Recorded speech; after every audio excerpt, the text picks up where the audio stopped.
Hi, this is Scott Garibay, and today we are going to be talking about Andrew Yang and his temporal reflection, Andy Ruiz Jr., the new boxing heavyweight champion of the world.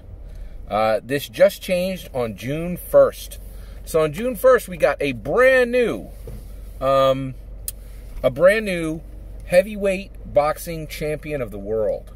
And this gentleman's name is Andy Ruiz Jr., and he has an incredible story, which I believe is a reflection in time of what is going to happen with Andrew Yang. There's a whole bunch of lessons and elements that we need to see in Andrew Ruiz Jr. now, right? That reflect. And so Andy Ruiz Jr.'s path to become the heavyweight champion of the world is exactly like the path that Andrew Yang is on right now, fighting his way through the primaries, fighting his way through the general, and his road to the presidency. It's the same path, right? And the numbers are very, very similar. The elements of the story are similar. Andy Ruiz Jr. is a temporal reflection preceding the events that are going to come from Andrew Yang. Right, and when I look at Andy Ruiz Jr., I see Andrew Yang, and when I look at Andrew Yang, I see Andy Ruiz Jr. These two men are bound by the same grit and fire and challenge, right? They are just both of them are just in a space where they absolutely refuse to quit, and I think that determination, that drive, that fire, that grit, it's going to take both men to the same place. Andy Ruiz Jr. is there now. He's on top of the boxing world. He has proved to the boxing world that he is the best boxer on the planet. He has the belt too. He has the belt and the title to prove it, right?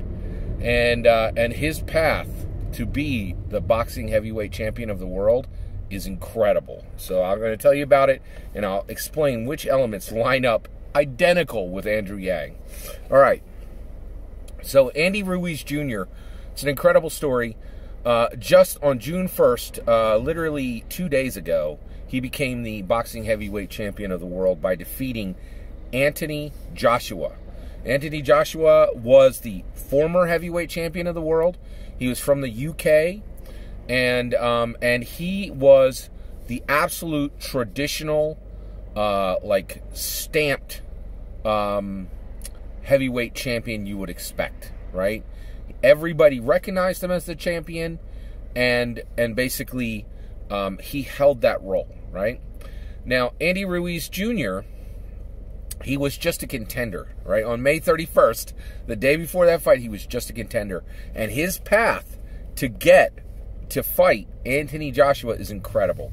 So basically, Anthony Joshua, absolutely no one was talking about Anthony Joshua, the heavyweight champion of the previous heavyweight champion of the world, boxing heavyweight champion of the world. No one was talking about him fighting Andy Ruiz Jr. What happened was there was supposed to be a fight between Anthony Joshua, an absolute template for the boxing heavyweight championship, right? For someone who would hold the boxing heavyweight championship, right? Just a real fighter, a lot of grit, a lot of drive, right? So basically, he was supposed to fight Jarrell Miller, right? And Jarrell Miller went in for his performance-enhancing drug test and failed multiple times. Now you got 30 days to the fight, right? There's literally tens of millions of dollars on the line, and the venue's set. Everything's set for this thing, right? So they have Madison Square Garden booked, right?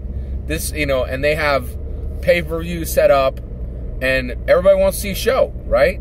But the show can't happen because Jarrell Miller and Anthony Joshua, that fight can't happen because Jarrell Miller had failed his performance-enhancing drug tests multiple times.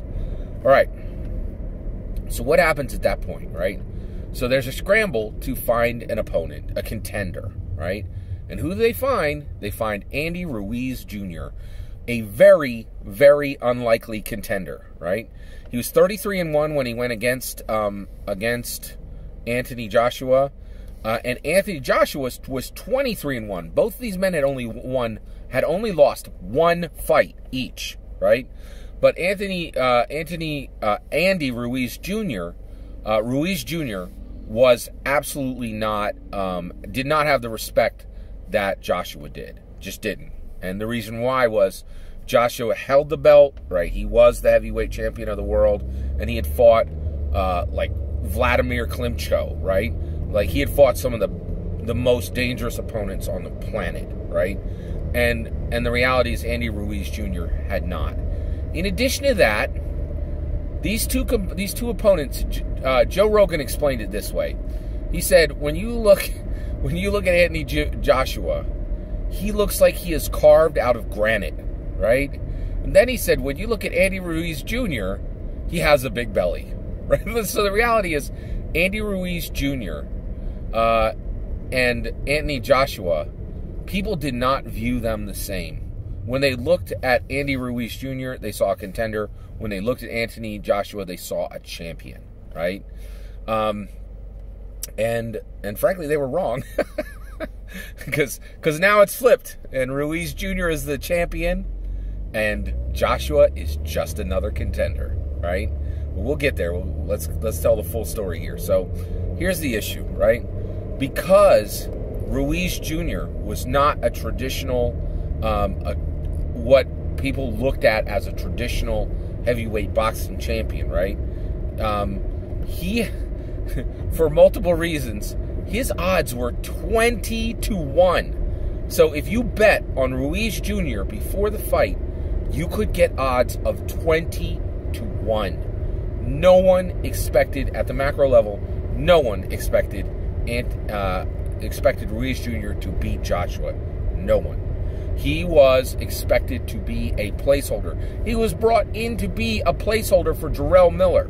If Jarrell Miller had not failed his performance-enhancing drugs multiple times, Ruiz Jr. would not have gotten this shot.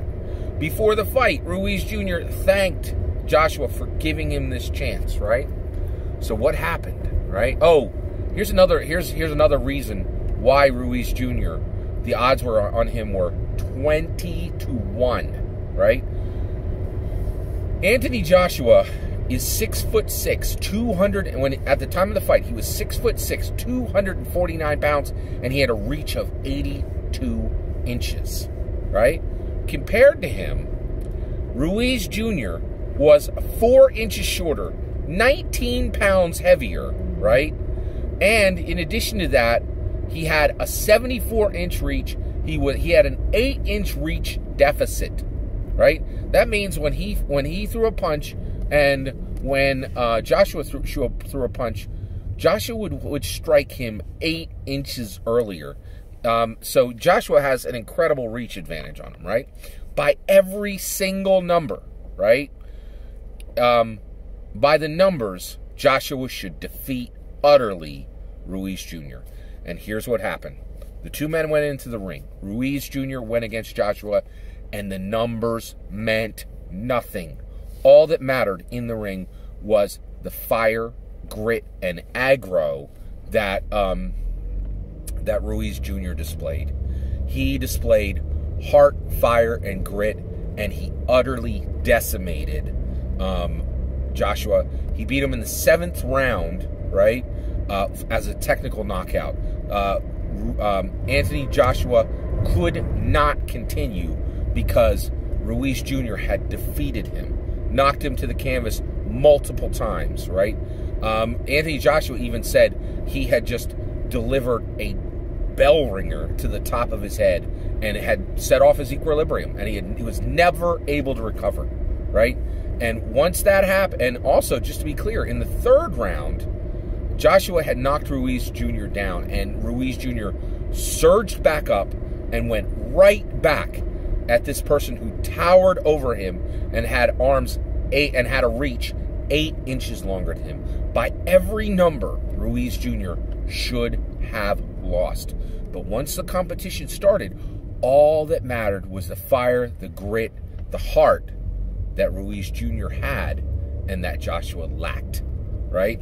And so right now, we have a brand new boxing heavyweight world champion, Andy Ruiz Jr.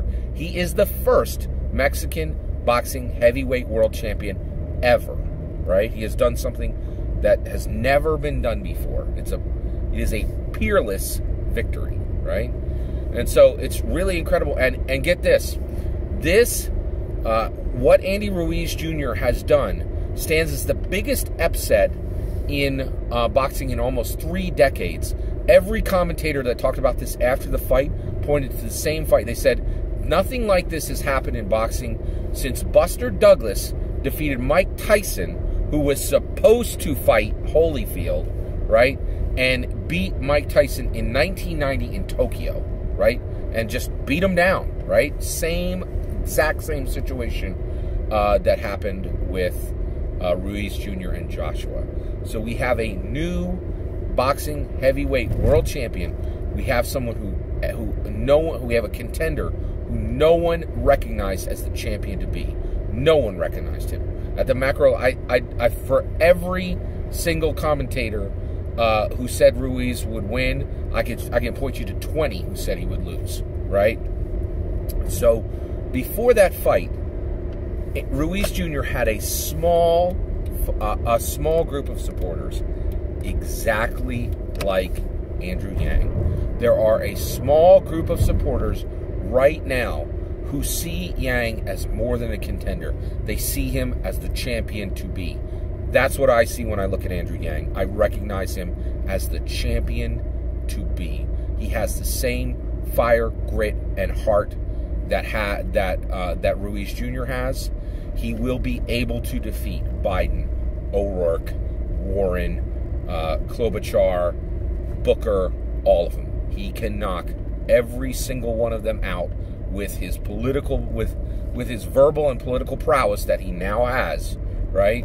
And I think he is a contender that no one recognizes as the champion to be, right? When you look at Andy Ruiz Jr.'s latest achievement, that is exactly the path that Andrew Yang is following.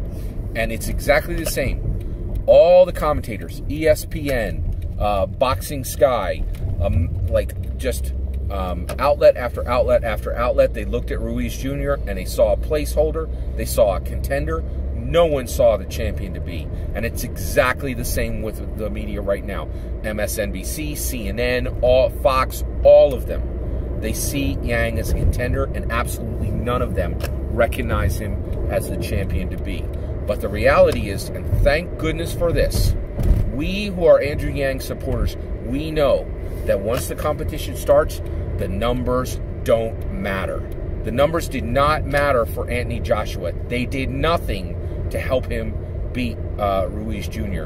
And the numbers could not stop Ruiz Jr. He absolutely decimated Anthony Joshua, and I think that's exactly the path that we are seeing right now. Andrew Yang, he is an absolute fighter. He has the same fire, grit, heart that Andy Ruiz Jr. displayed, and I absolutely believe he will be our president. He is a contender. So many people see him now as a contender, but he is the champion to be. I see it. I hope you see it. We got to get others to see it. That's my opinion. I'd love to hear your opinion. Please let me know in the comments below. Please consider liking and subscribing, and have a wonderful millennium.